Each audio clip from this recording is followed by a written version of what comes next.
Good morning. Today I want to talk about so there's so many things that I want to tell people. I always feel like I'm boring. I'm like, people don't want to hear what I gotta say. But I've been through a lot in my life and I have a lot of things that I want to pass on to people that are not making it, or they feel like they're not making it, struggling, feeling like they can't get past things. I've gotten past a lot of shit. So one thing I got past was my upbringing. So that's kind of what I want to talk about, is overcoming your upbringing, overcoming the house you grew up in, overcoming the stigma of possibly, you're not going to make it, or you need to be this certain type of person to fit into society. You know what I mean? So my upbringing when I was younger was chill. But it kind of went downhill when my mom moved us into, and obviously she probably didn't have a choice. We moved into low-income housing. My first thought of low-income housing is I went around all these kids, because I was probably 4 or 5, and they were all swearing and running around. And I'm not saying every low-income housing is like that, but there is a lot of, I wouldn't say poverty, but there's a lot of people struggling, a lot of people on social assistance. And I think once we got in there, things just weren't the same. Fast forward to when I was a teenager. So young age, I started doing acid and smoking pot and taking pills from neighbors. They'd give them to you. You could trade cigarettes for pills. And so this was before 11 years old, right? I smoked cigarettes. I hung out with a bunch of the people in the neighborhood. We all weren't doing great for ourselves. We all weren't being supervised. We all weren't being watched. My mom did have a half an hour check-in. So I had to check in every half an hour, but she never looked at me. She never wondered what I was doing, stuff like that. So a lot of it is too, just teenagers do stupid shit. But when I was younger, my mom and dad, they weren't into the greatest things. So my dad was a cab driver, and he always drove around drug dealers and prostitutes and stuff like that. So these are people that I looked up to. Oh my God, this drug dealer. And they tell you what they were, right? It was no secret.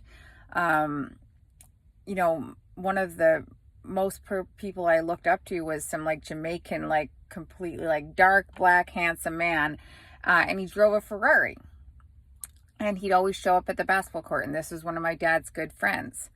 And I wanted to be like him, and he was a drug dealer. He was a pimp. And this is, I didn't want to be a pimp, but I was dealing drugs obviously gives you money. This gives you power. This gives you stature. So it's always something I wanted to be from a young age, was a fucking drug dealer. And then it got to the point where I was getting older, and turns out that my parents started using drugs. So they were both heroin addicts. So you know what I mean? And then you know what I mean? By then I was selling pot. I was hanging out downtown. Everybody I knew sold pot or some sort of something. It wasn't really drugs. We didn't sell cocaine and stuff like that. But pot is a drug, so it's still bad. So I was already selling. And then I find out my parents were heroin addicts. So then my brother gets me out of the house right away. But before he gets me out of the house, he got me onto welfare, and he got me out of the house.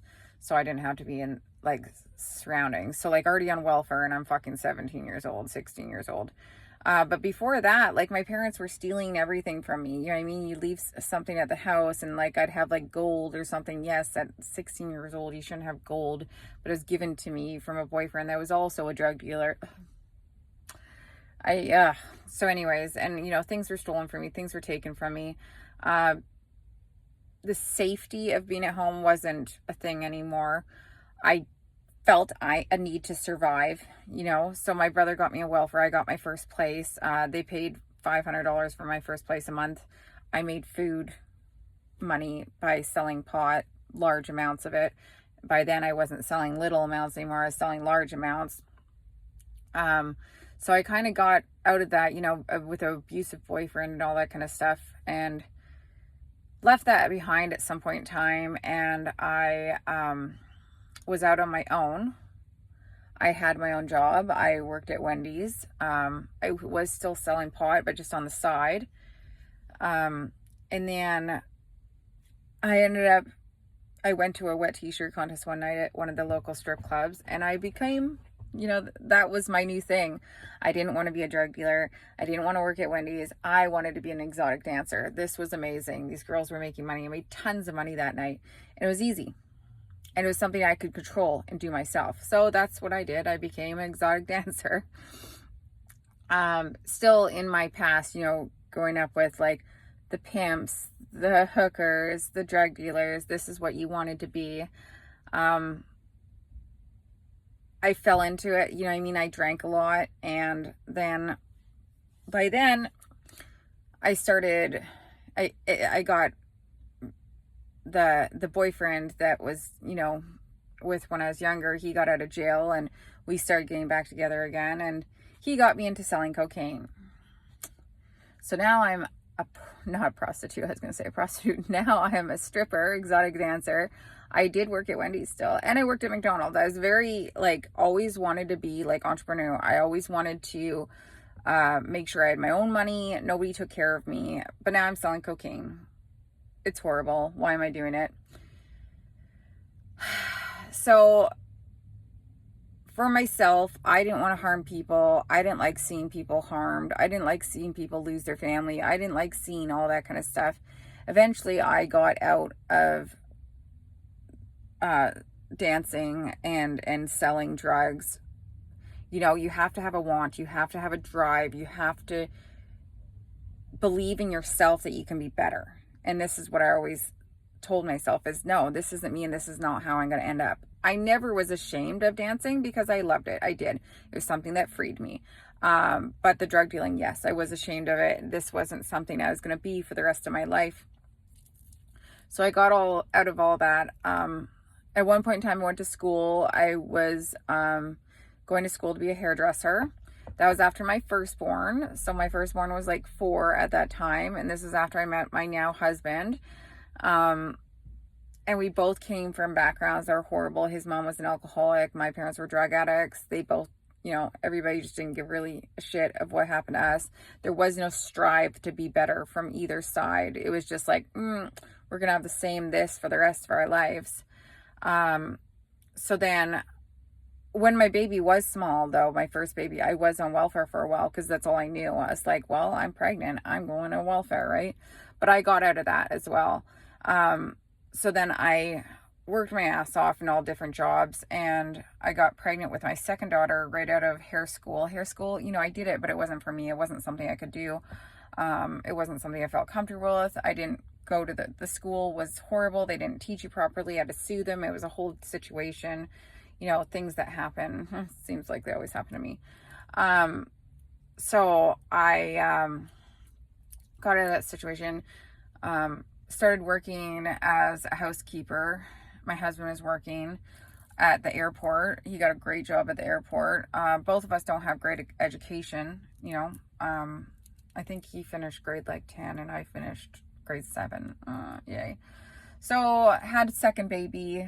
I did work for the teacher, one of the teachers at the hair salon, or the hair school. I worked at her salon for quite a while after, just washing hair and stuff like that.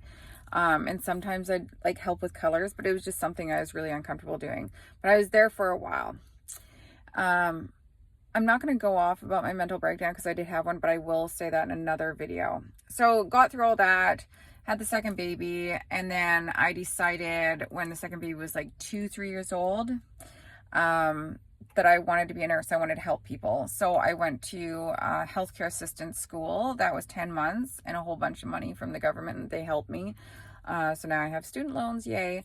But I was a healthcare assistant, so I see it as a nurse because you're the first line of defense, right? Like you're on there, you're with people, you sit with them while they're dying, you help them take their medication, you help them live, you help them heal.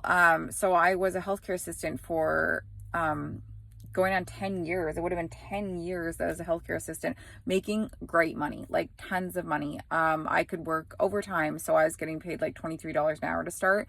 And then my overtime, if you worked a 16-hour shift, which I figured this is what's going on, right? So I'd work like 3 or 4 16-hour shifts a day or a week. And I was getting paid $50 an hour after the first 8-hour shift. So we were making good money. My husband's still at the airport. He's now like managing the airport. We took, our backgrounds and things that brought us down and things that were like against us, and we use it to feed our future. So nursing and running a company, like, come on, we overcame our upbringing. But like I said, like I had to go through a lot of stuff to overcome that. So did my husband. A lot of people didn't think we were going to make it. A lot of people that didn't think that we were worth anything, worth trying for, that we were going to be successful in any way, that, our kids were just going to be those kids like us, just on the streets fucking making havoc. My 3 children are fucking amazing. They don't go on the streets wreaking havoc, and they're fucking smart children, and they're all still in school, and 2 of them are almost done and graduated grade 12. I overcame a lot of obstacles, many within that time too, and that's not even where I stopped. Now I'm the owner of a restaurant, me and my husband, you know what I mean? Like, but there's so many other things that I will go in different videos about that I did have to overcome besides just my upbringing. But that is one thing that you need to be able to strive. You need to be able to want. You need that drive for yourself. Nobody's going to push you. Nobody's going to make you do it. You got to want it. And that's what we did, is we really wanted it, and we really pushed ourselves, and we worked our fucking asses off to get out of that stigma. And so anybody can do it. You just need to want it. Rant from me today, not a rant, but a big, long discussion.